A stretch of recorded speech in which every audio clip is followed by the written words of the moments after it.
Ya pemirsa, pengelolaan limbah laut yang dilakukan oleh Elviana Rani, seorang warga Tiban Indah, Kecamatan Sekupang, bisa menjadi inspirasi dalam pengelolaan limbah laut bagi masyarakat Batak.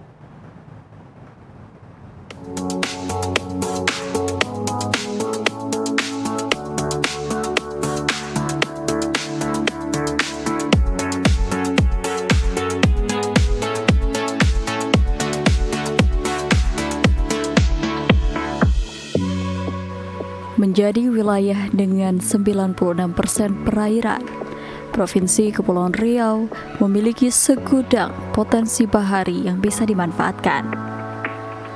Mulai dari flora dan fauna laut yang menjadi makanan dan ciri khas Kepri, hingga wisata baharinya yang menyuguhkan eksotisme tersendiri bagi provinsi yang memiliki 2.408 pulau ini.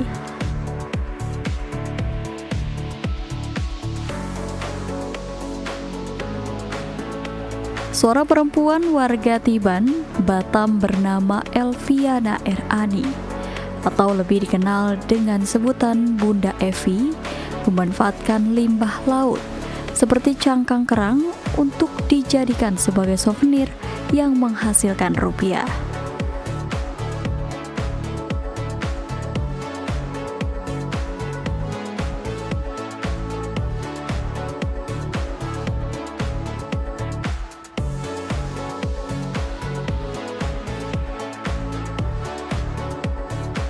Keberadaan limbah seringkali dijauhi orang karena dianggap sebagai barang kotor, tidak berguna, dan tidak memiliki manfaat.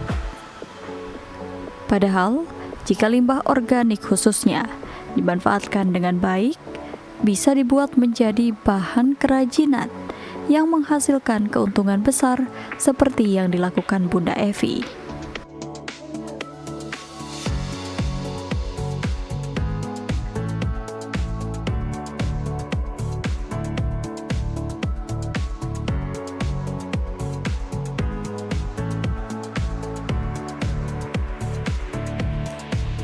Pengelolaan limbah yang dilakukan oleh Bunda Evi ini bukan sebuah kebetulan. Jauh sebelumnya, ia telah berkutat di bidang kesenian kurang lebih 11 tahun. Memulai dari kesukaannya melukis, seiring berjalannya waktu, ia kemudian mulai mengembangkan hasrat seninya pada limbah plastik. Hingga pada akhirnya, limbah laut seperti ini, khususnya cangkang hewan yang menjadi ikon Provinsi Kepri, yaitu gonggong.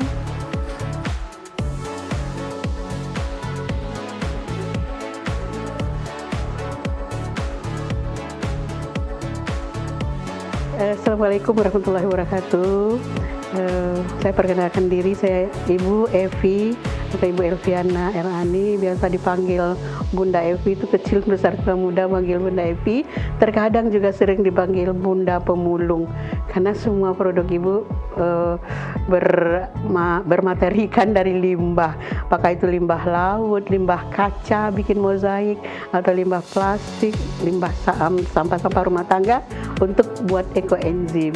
Nah, kebetulan yang agak menonjol itu adalah limbah laut. Nah, limbah laut ini Ibu memulainya nih.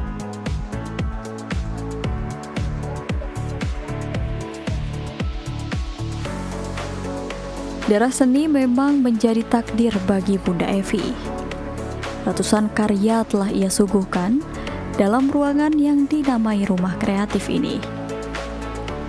Mulai dari hiasan dinding, kaca dinding, hiasan lampu, buket bunga, dan beberapa aksesoris lain.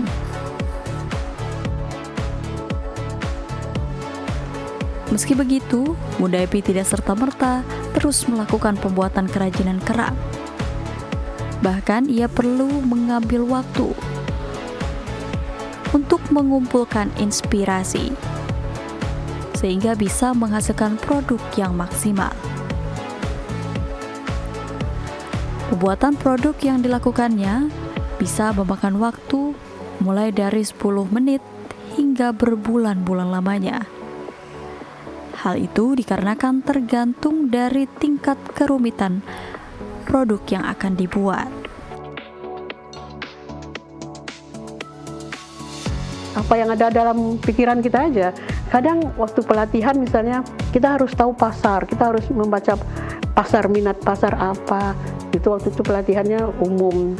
Nah, kalau itu diapakan ke makanan boleh saja, nggak masalah. Tapi ke seni ini, ibu macam mana membaca pasar, keinginan pasar. Jadi apa yang ada di otak, apa yang ada di pikiran, itulah yang langsung dibuat. Jadi apa yang terbesit di inspirasi apa yang saat itu yang ada, ya udah langsung dibuat. Ya. Untuk mencari ide sendiri, tiba-tiba aja buat ya ada hal khusus untuk mencari ide apa nih kira-kira produknya? Ada kira-kira misalnya sendok, sendok ini kok selalu dari plastik, selalu dari aluminium, atau selalu dari stainless steel ya, ataupun juga dari keramik. Kenapa nggak dicoba sendok dari kerang? Karena dia tidak akan pernah beracun kan, kulit kerang itu. Nah ini kan lebih bagus juga ya, dicoba. Akhirnya dapat juga. Dia melihat objeknya dulu, itu nanti coba. Iya. Kemudian lihat lagi frame-frame foto berhiaskan kontur-kontur emas segala macam. Kenapa nggak dari kerang? Ya istilahnya kita coba dari kerang. Jadi apapun rasanya kalau kita kombinasikan dengan kerang itu cocok dan jadi lebih unik. Pemasarannya sendiri. Dan motifnya, kalau itu misalnya berbentuk simple, misalnya seperti mainan kulkas, itu hanya 10 menit aja selesai. Kalau misalnya bros juga ya 10 menit, 15 menit selesai. Tapi seperti gambar dinding ya yang bisa kita lihat di sini, nah itu berbulan-bulan. Kalau enggak mood, tinggalkan dulu, nanti balik lagi gitu. Karena enggak hilang inspirasi ya udah buntu. Untuk range harganya sendiri Mulai dari 25.000 sampai belasan juta. Dari kesulitannya dan kerumitannya, seperti lampu-lampu ini kadang-kadang sampai 2 bulan, sebulan. Seperti itu tuh sampai 3 bulan gitu.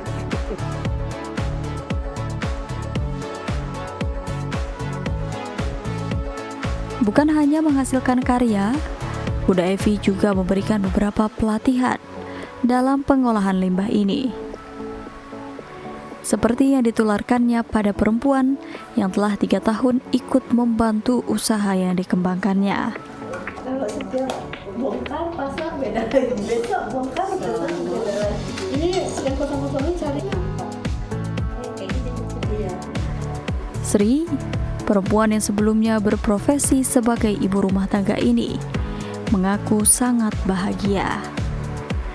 Karena dengan ikut terlibat membuat kerajinan limbah laut di rumah kreatif ini, bisa memberikan tambahan penghasilan bagi keluarganya.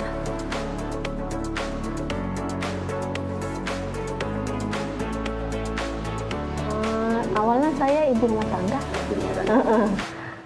Akan perbedaan pada saat menjadi istri tangga dan sekarang dari sisi ekonomi.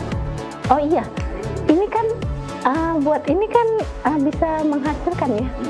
Kalau dari ini, kadang-kadang kalau di pengajian itu kalau ada teman mau kita buat. Berapa besar pengaruhnya dalam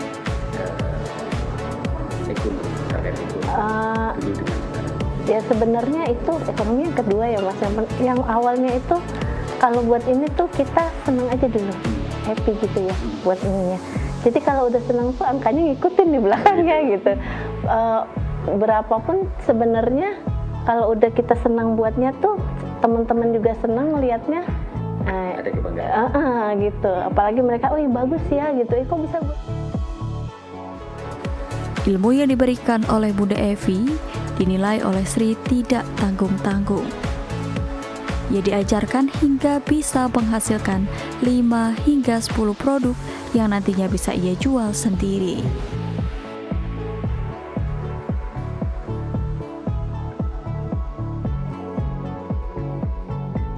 Demikian tim Batam TV melaporkan dari Batam.